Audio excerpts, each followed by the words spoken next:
Hey friends, Pastor Bill Walden here with Build Up the Church.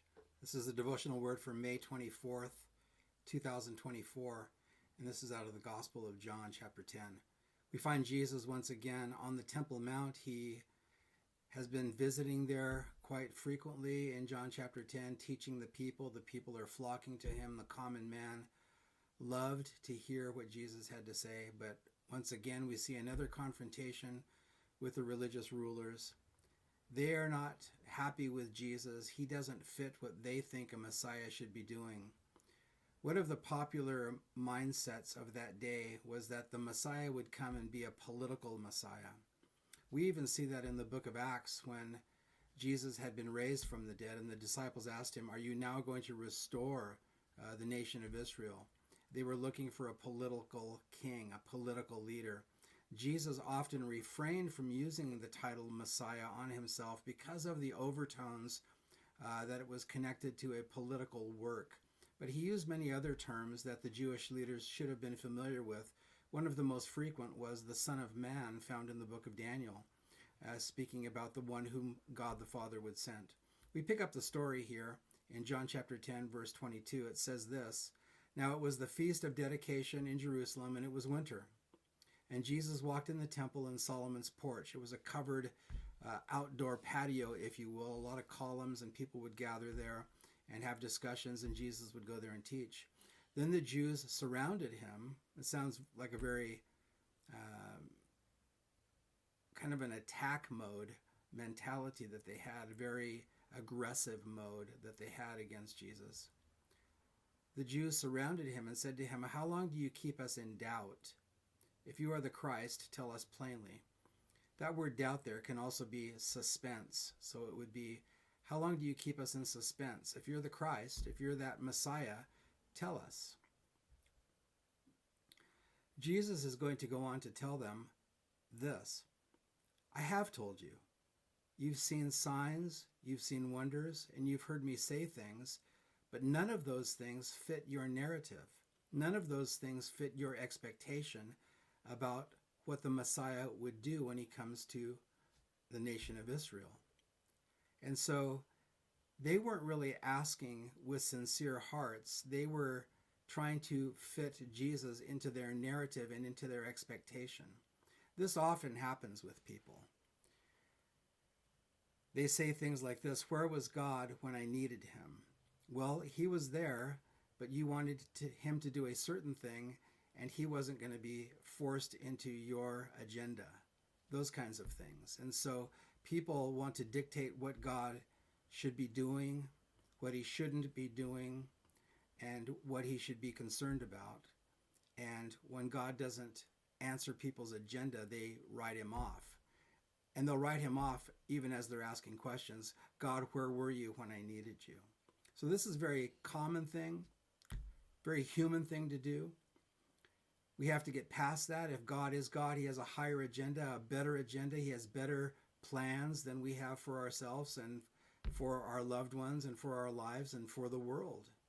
And if there is a God, and I often say that, and of course I believe there's a God, but if there is a God, shouldn't we let him be God and dictate to us what his agenda is? So that was the trouble here with these religious rulers. Plus they were jealous of Jesus.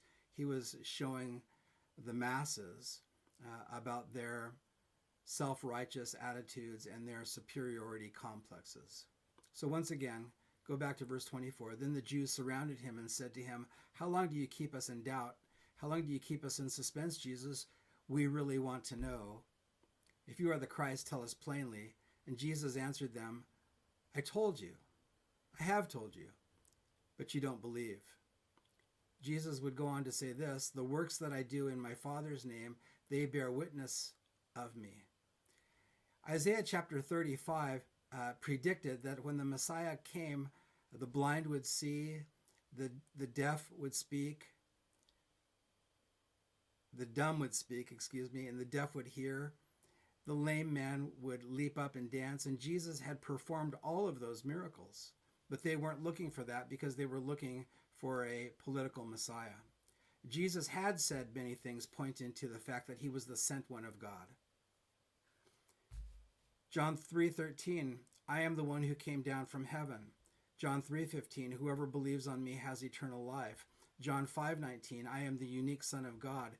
John 5:19, I will judge all humanity. Judge 5:19, as you honor the Father, so should you honor the Son. Honor me. John 5:39, the Hebrew scriptures speak of me. John 7:28, I perfectly reveal the Father. John 8:29, I always please God and I never sin. John 8:42, I am uniquely sent from God. John 8:58, before Abraham was, I am.